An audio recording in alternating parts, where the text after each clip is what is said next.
Na Gabby. Yes, sir. Ashanti Region. Me ra ho papa. Ade. Hwe na no bi metina ka say ya wo Yesu odwambuom. Wa ntena ho. Yeah. Onyiri yenso o te say ya wo odwambuom. Wa ntena ho. Onim say Dr. Frank Amwako ene. Ya de ni gina parliamentary candidate ewo Asante Mampong. Yeah, Mampong, yeah. Sure. Constituency ketu ebio.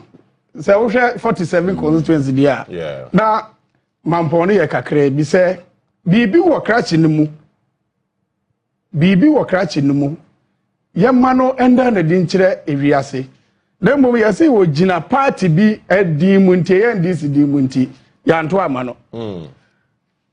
NDC ese there be krachi no ade na ewo no mu ye be mana danadi.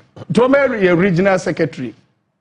Wa ye wiye no ye hu modem bo a woni constituency for the region for the tena yie branch for the emma enkumudie bafu ebi nsi Asante mu da APA na nyame nchadom no wura President John Mahama say debi krachi die na wo mu anka de koboa Asante Mampong no me woni so betimi de aboa Asante man nyina enti beje Asante man na hwe so mame woni say da call vetting ade achi ya omo sha ase adidi atem say wo ya akwada yeah eno makofa ne say o metena eye regional ohimpon a ne akonua so e wo mamu ha woni akofa akwada se o medi so pacha no so say siye yes ena krachi e share na adwuma ase na insuranka trade ampo nyankopon say ongu NDC ene owura John Mahama ene abusua ofiri mu enimu ase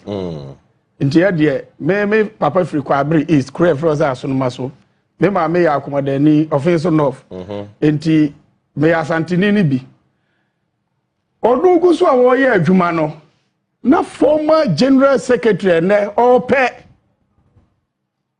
national chairman eti Asante mamu kro ya say didi yenuamo Asante fo atem John Boadu. Oh, okay. I was say.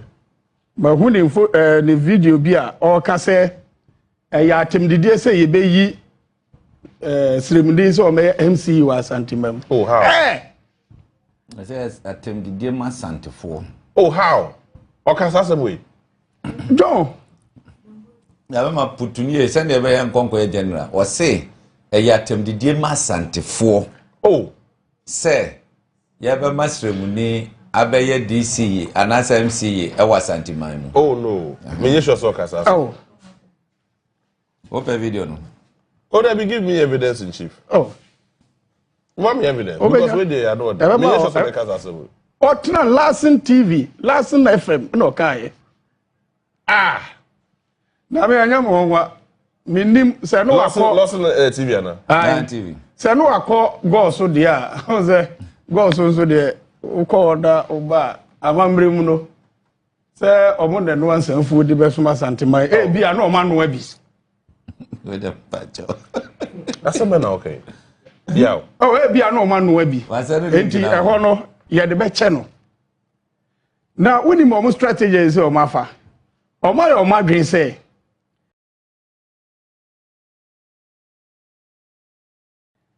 Ora John Mahama mambu mu no 1 year 4 months in yesimu yo mebwa scandal ba kukurensi endi do mbe ne say ombe tak nipa na nkasa na ya hyewa bufua teteo se ne be ya wadwuma na wo ye no obe ba fom kakra ozo mo start from owura Sammy Gyamfi. Yeah.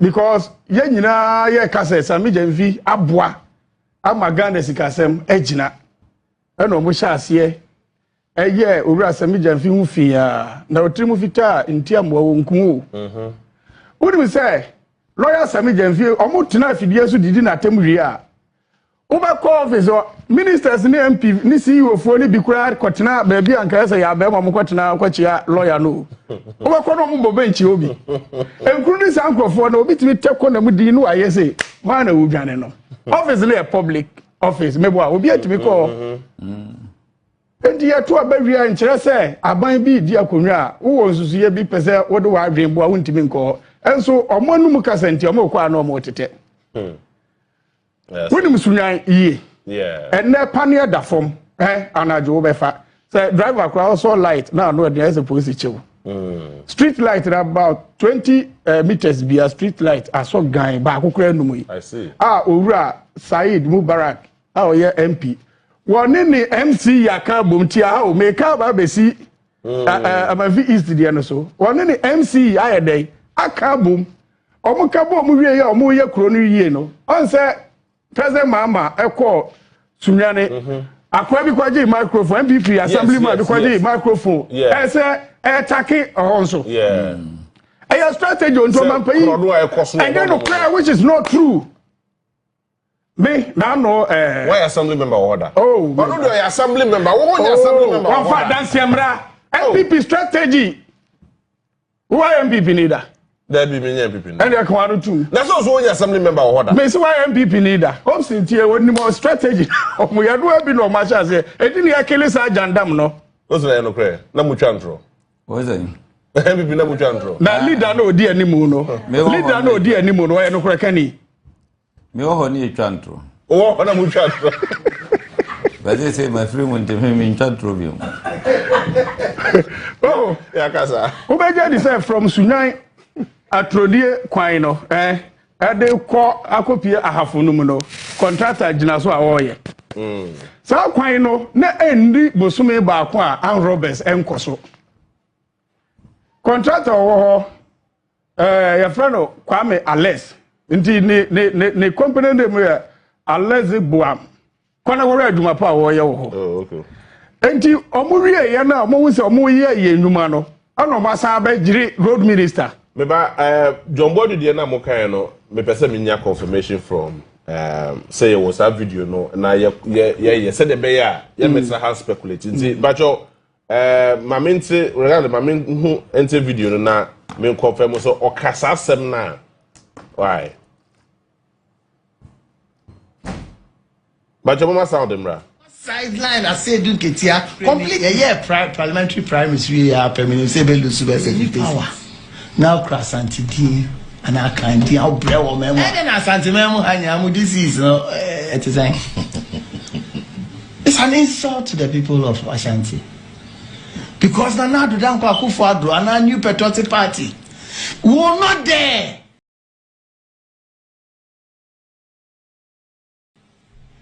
put up such names in Tamale Bolga we are can now or memo ha na bibini na e bia constituency chairman bi secretary bi o friend na wan fa na o pe bibi na we na obufu no na o se enu nti on to aba ana obeto aba against NPP na enye NPP no wato against no watu nsumu e dia haban asiro NPP ya do so se NDC for simplistic analysis. All right. What I want to establish here, now, very often. Asema working. Yes. Asema working. Yeah. What's a basa a insult to Ashanti? Yes. Adinti anu akwakofa nodna so me your frabera. Odin na Asante na sa nodna na odina ba frabera no obe yi campaign wa Ashanti Region. Asem bi ho a wo ka esese odino ho anso waka. What you say? Yeah. See, did not na ye DC. E wa Ashanti memu na ye insulter. Na kokofa not na be ye frabera de no kwa Ashanti memu a e ye den. Enya wudie. Jebi unu mi say. Asokwa. Ah wono didi not net atem no. Enya wona amoka me eye MC wo. Not na constituency. Na o penti ho e ma na ye fe. Muntaka o ye den. Meba. Me so e den ni. Oye ya wo na but originally no oye not na. True of us. True.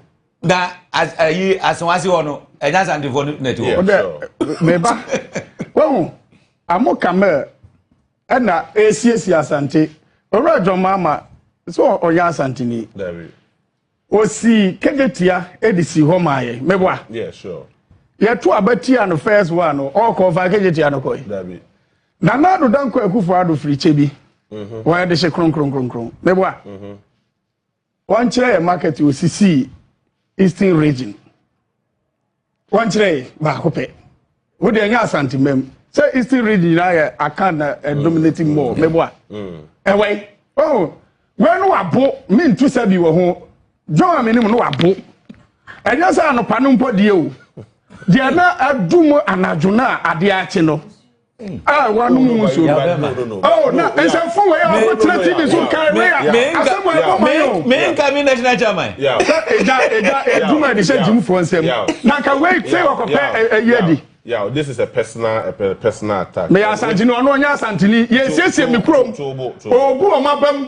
David men ko. National television so say me ho no mo a say you guided in whatever you are saying. Me na me host. What can say? Me say enye, me sro twesan. Mo bo inside advert wa. O say. Mo bo inside advert wa. Mo kran po no. Yeah, David, me yes I will show you so enumere ni ade sabobo. Gold me ba. Say a friend of Food and Drugs Authority. So I'm the redress and name so. As I'm mark or in some for na buru pa no. Eh na be ye advert ni say wo buru ase na nsa be yo. Na kom fa John Boadu nka ho. Eh. Ya bema. Oh, I don't know about fa obi a. Ti say we JB na do yen advert. Wo so no mo nsa. What say? JB a personal friend. Yes. So, Metiana okay can say mo ya. Asa wa ka JB for so be JB. Na do what you say. What me the baba say. Me say be JB what you say. Who ti say JB. JB also sit here and says that matter. But me should disclaimer. Asa mo okay you Net2 TV enim ho hwe. Ya ka tell so on patch or so on patch. Asem bia ba mo fan question no. JB. Me say hwe sign. This is it is not right. JB, hwe. See ya no mo year in 2016. Eti owura John Mama say ebi mu kwa friend Kofi Dubai okro we mu. Mebwa. What can be? Ewi ase no mo kwa kire dan asese dwakro de kosi Dubai mo timi kire bi. Hwe Mahamadu no. On say eno ti. Eno ana 2024 member kro no memma o mo ti ase say sansem na yake nyina na ya tro It's not what people know much antro. oh me say most of the plan no me ka hu bi ne hache yes enkonko ni say ni akọ etimi magana fo nyina hu say ase Mahama ye ko wi say ni nyina ye tro Oh hwe ne yire Lordina Mahama me wo airport what's what say ade amedu go France mu man opa meye bia brew na hwe say mre bia wo ha ma adwene say menye bi mre wana oh wo hu ne tie no wo si line ne ayi mu akika fruit ya bomu anu de ayama no because mre bia no kasa ni nti so yeah sure enu na me beka wie wo hu say NPP ni bia kwa kwojina ba bi say ayi former president Mahamadu Bawumia na momo de na mo si wo no de ne mo mabọ from grass start no mo nza na mo si den Debbie, enti me ma no si ho. Me de ma no si ho. Ya nka ne ya sa. Omo ayeni si ya ma Ashanti Region ka akire o. Obi obeba, obe na bi so obo Asante man bia no. No ma didi na tem. No ma jaye. Omo nso ba, omo nye. Ene kofa so ame. Right about to edi kwesi kronom. Owura be ko ye be ase abodu ase o ya Asante ni. Yes no pe grammar te say jabra. Omo block. Me ko to. Me free ko akuma da ba me ko to so. Na omo block for the en. Say footro. Say so ko block asenso mo kwan. Asenso kwan. I don't know guess omo ko block. Na be bia mo block area mo de kwan. Enti wa wo tie me wa Asante mem. We be no man pay your mama ni minister e ho pro say omo ba be ye NPP for say yen fa krata no nto 1 year ni enhwɛ mu say contract no say na tie na wo kwan ne na ho brofo so say na omo ka ni nyira no enkyira se ye no fa ho to asokra say me enye kwan no me enye kwan no na mo emie nkrata mu nto no obia mehwem nti say afi ni enye kwan obia ye hwɛ krata mu wie na wo kwan ne da ho Mr. Road Minister. Papa, share. Obanpai dada na do kromash emrase bedwem ka say why quite 10,000 over kilometers 5 kilometers of yeah right quite wa Ghana ba bia yeah ko Iraq mo say 7,000 we no come Singapore no come Singapore when you say I don't know mo biem enye so sourcing ya te ase quite away 99% so sourcing. Well, be yati asiye. Sa ban ba wonchi obi a wonti kre no kre. Wọ́n bí sẹ́ wọ́n tún mi ká sẹ́ mìíràn bí ọmọ kọ́ nana hɔ 1 a.m. Ẹ̀bọ́ tu ní ọmọ afrẹ contractor sí wọn kọ́kọ́ ẹbí so ada contractor ní kókó jìnnà so. Mètètè wọ̀ kura sẹ́ mo ti dáná sá mo akura náà yẹ road contractor wẹ̀. Ọ̀n dẹ̀ mi ní ẹja mi ní aba mi ní aba mi mpẹ́sà dẹ̀. Ẹ̀yà sábà mi bisa náà nù. Mi mpẹ́sà dẹ̀ nù. Nada wọ́n ti mi nyẹ road contractor. Wọ́n ti mi nyẹ road contractor. Mẹ́tìmí ẹ̀yẹ bá dẹ̀. Etí ọdún ló diẹ. So mi aba na ye no kre. Me se me ntiase mo me. Me kasa ye ntro. Why the kasa se me? Me mo de ma. Why the kasa? Me pe confirmation. Why the kasa? Na unu aba no no. Na me bisa o se. Na unu aba da na samo. Yes no oye road contractor. Na NPP time. Eye no kre. Wonim se da na samo. Oye business woman. Wonim sa. Wonim sa. Me ti ase. Ah, enti aden. Me nje wa chinye. Ba na ye no kre so no road contractor. Ya be ma. Wo ti hei. Na se wonya eyi kakra wontimi nya road contractor ya de ba wontimi nya me kasa ye boni o asaba me pesa me ko ade tira no gwa na pesa ko confirm onu na mate ade tira no say ye no kra na say ye no kra na asaba no to nyum no no bi ka say JB wo ye contractor enya wawa enti da na asaba de no so enya wawa JB enti pesa me hu say ye wo pesa wo free me ho so da wuni aba no na de wo ko ti contract na me ka ho JB me no eye set ayusu yes set ayusu you play chairman nyame ya adomo a asikumo odobin brakwa ye ko akwan ni asase ye hwehwe o ye fa ho nyina hwehwe akwan na orebe ho akwan ye dapum ho e wada PC afi ofoni etena ye so saa bibia ngoso na ye nwa set ayensu woni mi say NDC registration no ono are na eno cheche NDC mu pepa ene ahofama moto abama NDC mpuntu eba we ye dindi ku anim tinyame ya adom set ye bie form say ye pe constituency chairman ye ya driver for eba be fa form amaw. All right, mama Hopeson kasa ewo wonim roads yi say yes so sourcing ya nkrofo yi ekika kikan wotimu say etoda on wanya abotra na wakwa kase mbe ni say akwa we na no apadodo what you say Motna bang. Aba. Akwanya mose mo year of road. But so mo ye. What say? Nanado eka se mumbi. Na wondim akwanya mo de me man grofo contract. Ye de ma pe ni ata mobilization ne de amount. Wondim Ghana sika akwako di grofo botom. E wo manya aduma no. Edo bi na da na samonya ye na na. Ya so na me bisa. Ade na ye o di so be kasa onya biara wa ye. Baby, obe aba mi wanya program. So ati. Obe aba mi wanya program. Ode kasa. Me penny o ye. Me bisa obi. So wona che. Ona so no nya bia odi there. Na dey because our program na the DC tag na na tunukum. Where? Dana Samoa. Yo for DC. Asa mo bu some people. Edien pa na si muso anobe. Esa ni ye bisa. Enye bonne. Si e be bisa so wuni amba. Oye NPP ni. Contract. Say why you do man kama e dey am NPP or your business woman or something. Osinya kuku. Etimiam. So, eti nyina ni say and Akufo Addo yete se wo mutimi ko ese the company ni nyakukudro construction nyakukudro mo hu nyakukudro bi wo ayisoda the title ye hwe benkum hwe ni so eti this is a kind of say party anamu wa ban yes obi timi sorry 1 a.m. Echo president ho 1 a.m. then by 2 a.m. ni afre contractor say kwan we ye de ama okone kokoye. Hey sir, how? Ade, one say won't me kan. Kwan ya no bu fa so ano mo de ye. Because no so mo lose Ashanti Region. Me nim say ya ka me bo mo dan hwehwe sa video no. Wo say ahomache. O ma frɛ wa ne ya frɛ ya ka say contractor Kofi Job and other person bi. O ma frɛ mo mu konkosi kwan wechu, mu konkosi kwan. Ezuro mu ntia ne ka o. Ahomache o. Enye se bia nipa no credit application bia ba na so aba be pick form. Oh, sakwa we ya anya sese ahomache na ne afre yes ko na nipa no ko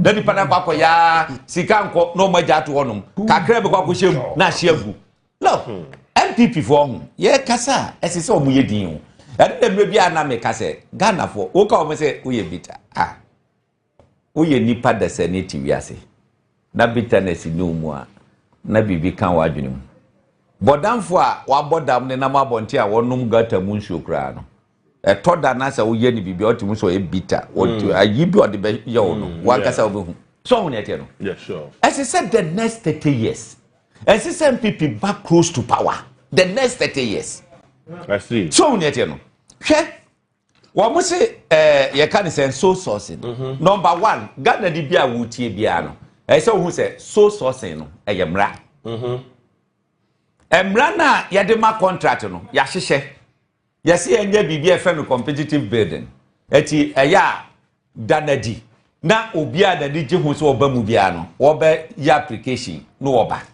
eno no emra no ma be say 3 weeks to 1 month adena wo de be advertising wo be twa copy person mu say time mu say ye ba be ye kwan wenti ye eti wo de emfa ne say 3 weeks mo awie no a che say wo mo sort out no so no wo be ye 2 weeks ayi committee adam Kwaku bieso mu be ye ayi wie a committee no be twa kika bo mu aye selection anu so wo be ye 3 weeks wo mu wie a ye wo mo san wo another stage eti wo be kika ni nyina bo mu no minia na o ya ko be ye 1 year yeah minimum 7 months de obetwa so on yet no na why yes ade we nyina wo ko parliament yeah minority MPs almost every day we bisa questions about roads share minister will answer questions our parliament by Kwabena Agyapong wo bia se ne kwan ase wo mu hin akwan and was okay say na tie dia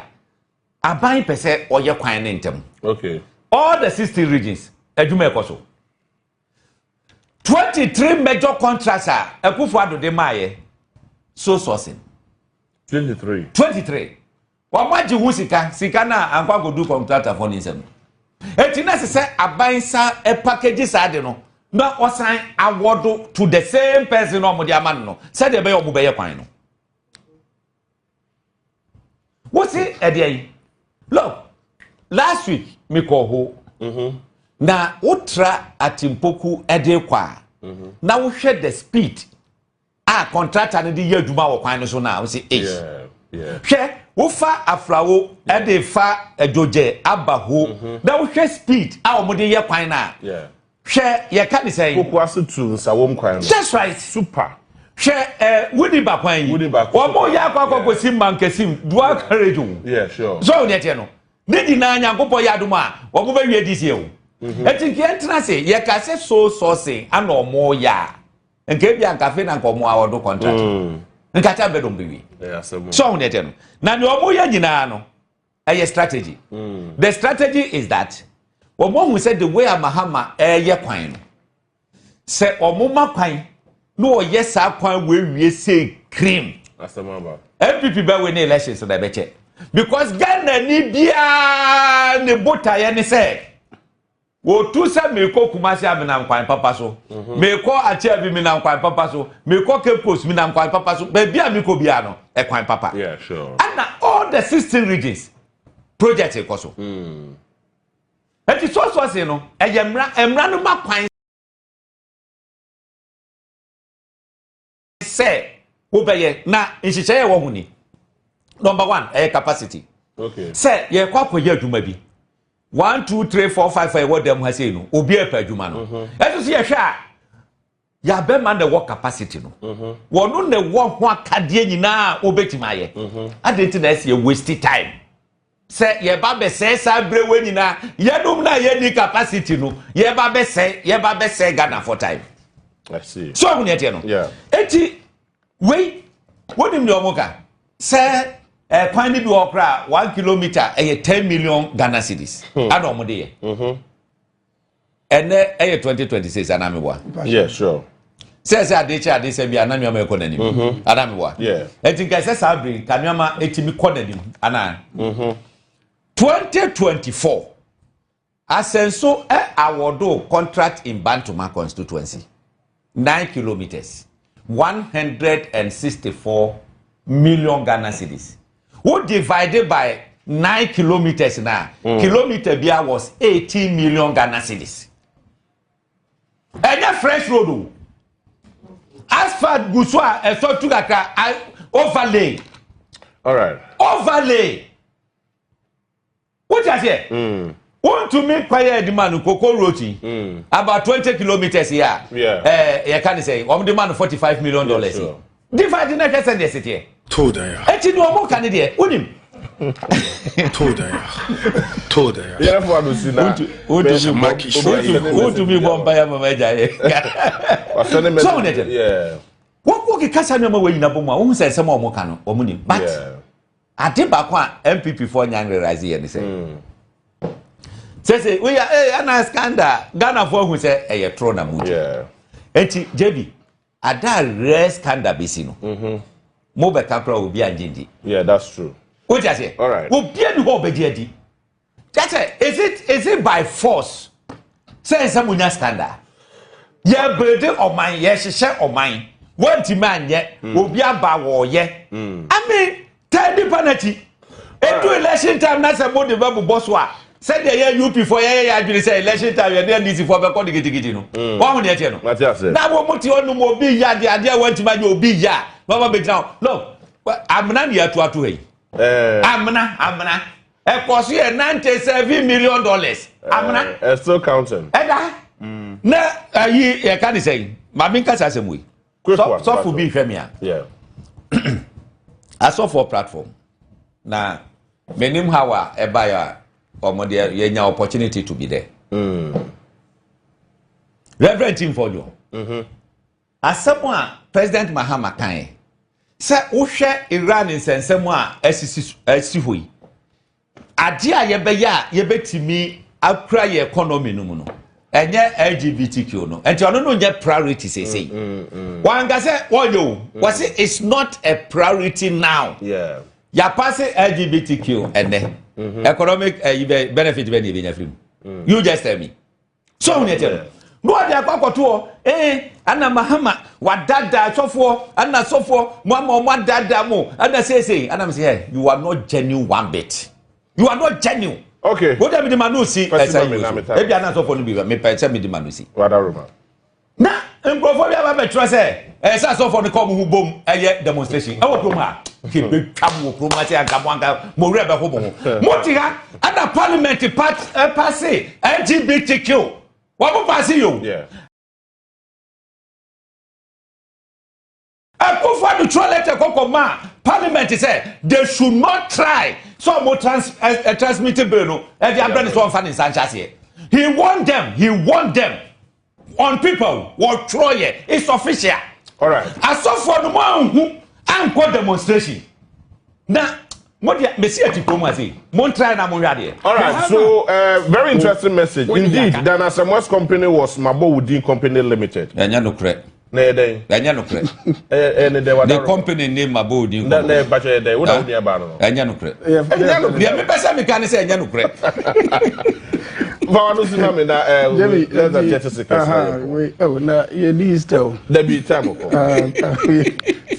Management credit me say Jebi nti yebeda mo ase na yakoso asre Food and Drug Authority for no say mbey advert afansa ho a on say akwa bi a odenam kokofo mo why you say na bia na obetete me mama de beka mahama no mo mfa oru adwongo adu nso nka ho na ewu say onum nsa no kwa akire a say na yew tuna na emwa ye nyina de jiri say eno be boa no Dr. Frank Mwako hene yedi jawa na yedi asoa wa wonim nkrofo a na omoti kuro we mu papa asante man no eso obia wom na se owura yi kwotena afidie so kesi ya wonim se wadi di otumfo kra atem because menhia yetimi si dagomba fo hene esi kusase fo hene esi mamprisi fo hene ema emo mu ba bi tena mo mo ne nana mu nyina kabu mfa adwe meboa ensi wa asante man mu be envie bebre de ye amamre no enu mpo no not politics ye de fasa akwa we so a anu ede. Thanks for watching. Like and share the video. You can also drop your comment. Please don't forget to subscribe. Click on the bell to turn on the notification.